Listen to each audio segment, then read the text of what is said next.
All right, here I am at Wild Willys Hot Spring, sitting with Avery, and I just thought I'd ask her lots of questions. Like me, she talks a lot about lots of fun stuff, and I'm interested, and I think you guys will be too, so here we go. What's going on? What are you guys doing? Well, we're here from Arizona. We took a week off work to come and experience the beautiful California weather and environment and do some overlanding. Me and my handsome boyfriend. Your heterosexual life mate? Yep. He's been into overlanding for a while and I'm just getting into it. It's been a lot of fun. So it's been interesting to go from like super hot weather to super cold weather and see everything California has to offer. How long has your trip been so far? Since Friday, so 4 days, 3 days. Wow, nice. Yeah. Where have you visited? Just here and then Death Valley, and then where did we stay last night? Alabama Hills. Alabama Hills. So what were your impressions of Death Valley? I've never been. It's hot as fuck. But it's beautiful. It's amazing to see what plants are growing there, like out of the dunes. Did you like want to get out right away because it was hot? No, I love the heat. All right. Like melt me. So yeah, you're from Arizona, right? Yeah, I'm from northern Arizona. I'm from Flagstaff, which is, it's about 7,000 feet. So we get lots of snow and we have a ski resort. So like, what do you do for fun out there? What do you do? What are your passions out there? So lots of getting outside. I have two very adorable dogs who need tons of exercise. My family's still there, which is great. I get to spend a lot of time with them. And then also I'm a silversmith, and it's a great place for that because it's like the heart of silversmithing in, southern Arizona. So, is it really? Cool. Yeah. Wow. Yeah, the Northwest is pretty cool for that. So I might reiterate questions we've already talked about. Yeah, that's okay. But like, what got you into silversmithing? How long have you been doing it? So I've been doing it for about 5 years. There are a number of master silversmiths that live around Flagstaff because of the indigenous tribes that are out there. It's mainly Hopi and Navajo. But I learned how to silversmith initially from a gentleman named Jay McCormick, who is very famous in our community as being a master silversmith. And I ordered some stuff from him, and then I'm nosy, so I started asking a lot of questions about what he did, and he invited me out, and I just fell in love with it immediately. What was it about silversmithing that drew you in? Well, I'd never made art before, and it's just not something that I ever really pursued or investigated. I'm kind of a perfectionist, so I was very left-brained and tended to take on things that I was naturally good at. But art you have to really work hard at, especially if you're not naturally creatively inclined. But I think silversmithing really spoke to me because it's highly tactile. You have a hammer, you have all these materials, you're driving stamps into silver. Like, it's just a lot of physical activity, which I really love. Awesome. And so you just were hooked right away. How long till you started buying your own stuff to like probably about 2 years. So he lives out in this very secluded like mountain area, so it was kind of like going out to a sanctuary with my sensei and like learning how to make stuff. We drive in by snowmobile. No way. It was really cool. Yeah, like take naps, eat snacks, make some more jewelry. It was a lot of fun. But probably about 2 years in, I bought my own house and I just started collecting things. The first thing that I got was my anvil. Her name is Abigail. She weighs 75 pounds. She's my favorite person in the world. Abigail and Avery? Yep, totally. Named after a Lumineer song. So, yeah, so I bought that, and then after that I just started buying stamps and lots of copper to play with to kind of find my style. So how did like picking up this new passion change your life? What did it bring out of you in like other ways outside of art? That's a great question. I think the biggest thing was it taught me that no matter, well, the first thing is that art is inherent to everybody. Everyone has the capacity for it. Whether you want to show it to other people or not, that's kind of not the point. Like, you can make beautiful art or crappy art or whatever you want to make, and you can just do it for yourself. And it brings out this other very creative side of you, right? Like, it pushes your boundaries, which I think is really great. And then the other thing it taught me was that I had the capacity to do anything, I just had to work hard enough at it. And so where I had in the past naturally tended towards things that I was good at just out of the gate, art was the first thing that I really had to work hard to do and create and to make my own. And it gave me the confidence to kind of branch out in a lot of other areas of my life. Wow, that's awesome. So do you have a business around it, don't you? Yeah, it's called Reed and Rush. It's actually named after my grandmother, Joanne Reed, and my great-grandmother, Eunice Rush. No way. That's so cool. They were amazing women. And in our family, I'm very lucky. I was raised in this very like feminist-centric, like empowerment family. It's all about equality and like making sure everyone has the same voice and the same chance. And these women were just strongholds in our family. It was very matriarchal. And so I thought my best way of paying homage to them was to name my company after them, and That's hopefully awesome. follow in their footsteps. Yeah. Oh, wow. That's really special. So is there like, are there ways in which you incorporate your ideals towards feminism into your art or into your business plan?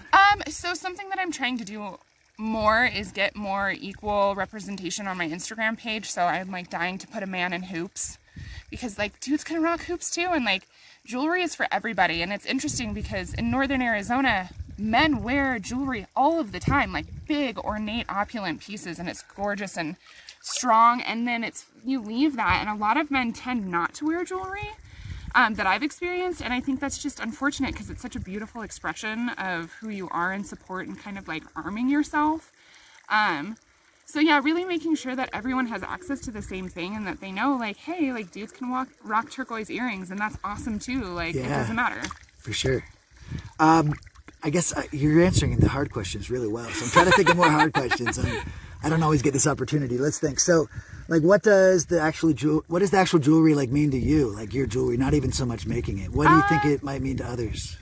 To me, it's a really important connection point, right? Because we're all currently, like through COVID and even before, everything we see oftentimes is really manicured and edited, and it's important to have these very authentic connection points with other people. And something that I did not expect when I started making jewelry is just the deep connections that I've been able to make with people around confidence and their ability to feel like they're expressing their true selves. I've had a couple of people reach out in the last week or so and tell me that they were having bad days, and they went into their rooms and they put up all my jewelry that I had made for them, and they just walked around the house by themselves, like totally decked out, and it just made them feel better. And how does that make you feel? Oh my God, that's like the dream, right? Does it ever like bring a tear to your eye? Oh, I am such a crier, and it's a miracle I haven't cried yet. But you of came course, close.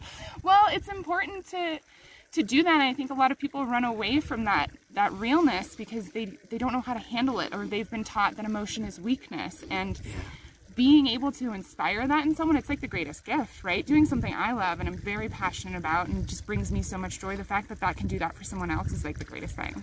That's so cool. So your passion gets to instill something in them, and yeah, totally. And that has to be so gratifying. It is. It really is. So you were talking to me earlier. You have like an online following, don't you? A small one, yeah. I have just under 2,000 followers on Instagram, but I'm fortunate. They're very local. I originally, well, they're very loyal. Originally, they were very local because I did like flea markets and stuff like that. I recently just sold a piece to a gal, and it was like this pair of hoops that I had been dreaming about. Like I dream about silversmithing all the time. And do you like dream about pieces before you make 100%. them? 100%. Woke up, had this dream in my head, went downstairs. Luckily, my studio is in my house, so I was able to just crank it out there. And I put them on Instagram. I actually intended to keep them because I love them so much. But a gal reached out to me and she said, I have been waiting for 3 years for you to make the thing that spoke most to me. And these are it. Can I buy it? And I was like, yeah, absolutely. Are you local? And she told me that she lived in New Hampshire. And she had gone to an event I did at a local bookstore where I stamped names into pennies for little kids to wear as necklaces. And she was traveling through Flagstaff. She met me that way, and she's just been waiting for 3 years. And so, oh my gosh. So yeah, so it's super cool. It's widely spread. I have a lot of travel nurses as customers, which is just like so badass because of what they've contributed in the last year and everything they've had to go through. So I try and incorporate, love and positivity in as much as I can. I like travel nurses. Sorry. I like travel nurses too, but probably for a different reason. No, they're sweet. And I like women I like people that have a lot of like nurturing and stuff. Yeah, and totally. I like that. Yeah. Yeah. Travel nurses are cool because they're traveling and they're like helping people. Yeah, absolutely. And just the things that they've had to go through in the last year. And if I may, I made a pair of hoops I made 3 pairs of hoops at the beginning of COVID for a gal who I thought was just like a random follower. Actually, I know her boyfriend really well. And she told me she was a travel nurse, and it was the beginning of COVID, so I included 3 sets of heart studs in all of them for free, just for going through. And she cried, and I cried, and it was this like beautiful moment. And then she sent them off. Her mother and best friend were travel nurses, and they were having this really hard time. But we had this just small, simple opportunity to connect, and it just meant so much to both of us. That's really beautiful. So it's really cool. Yeah. Yeah, that's really beautiful. Thank you for sharing. So what are the next steps in your journey, your adventure?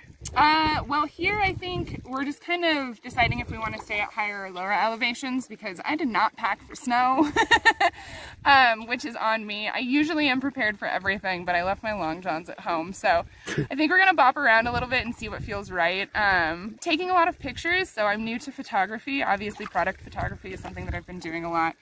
But really getting outside and incorporating that into my content so that people can see like that it's possible. So like outdoor, like nature. Oh my gosh, this would be such a great spot for like a, you know, like your Silversmith photo shoot. Totally, yeah. So I'm quitting my 9-to-5 to pursue jewelry making full time, which I'm really excited about. Congratulations! Wow, that's such a big step. It is slightly terrifying, but also overwhelmingly exciting.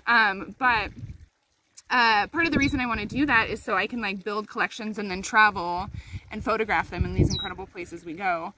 Wow. That'll create a really wide network too. Yeah, and I think that something that a positive outcome of COVID is that people have been getting outside more, which I think is super important. Take care of the nature, people. Please pick up your trash. Please, for the love of God, pick up your trash. Thank you. You're welcome. I've been going outside my entire life, and one of the hardest parts of the last year is going on trails that I love and see them just being trashed. But also people are getting outside, which is super important. So really showing people that it's possible for anybody to do this. I mean, it just takes a little bit of investment, and make sure you do your research and that you're safe, drink lots of water, bring the right things, make sure you have proper footwear, like all of that good stuff. But it is possible. Even to get out to places like this, like you're not hiking. You don't have to have like an incredible setup. You can just come out and enjoy everything that nature has to offer and connect with new people, which is super important. Yeah. Especially after this last year, we don't really feel connected. Right, exactly. And that's why I think it's super important for people to be authentic through social media platforms, because it's so easy to curate this image of yourself. And that just gives everyone this really unrealistic expectation of what happiness and fulfillment looks like. It's not an easy road, and it's never perfect. So really bringing people outside and showing them that things like this wonderful interaction can just happen organically. Such eloquent words. Great. Well, how about I'm going to ask another hard question or two. We'll see. I'm sure you guys have plenty of fun stuff to do, and it's hot in here. Yeah. But if someone was thinking about either picking up a new hobby and or, you know, taking a hobby they have already and working towards creating a supplementary income, is there any advice you give them? Yeah. Be very, very true to who you are. And be open to feedback, which seems contradictory, but I think it's really easy. So my full-time job was in a big box retail store, and I found myself kind of drifting towards these areas where I was creating things that I knew I could sell, right? I wasn't particularly passionate about them, and everyone needs to eat, so I would never judge someone who did that. But also having a really clear, authentic message that resonates with you, I think carries through with your art regardless of the medium. And then also don't be afraid to fuck up, man. Like, we're all gonna do it. I can't tell you how many times I've smashed my fingers, burned pieces, thrown things across the room, screamed, yelled, done all of the stuff. It's a process. And if you really know what you want to make and you're passionate about the message that it brings, it's kind of a no-brainer. It's really beautiful.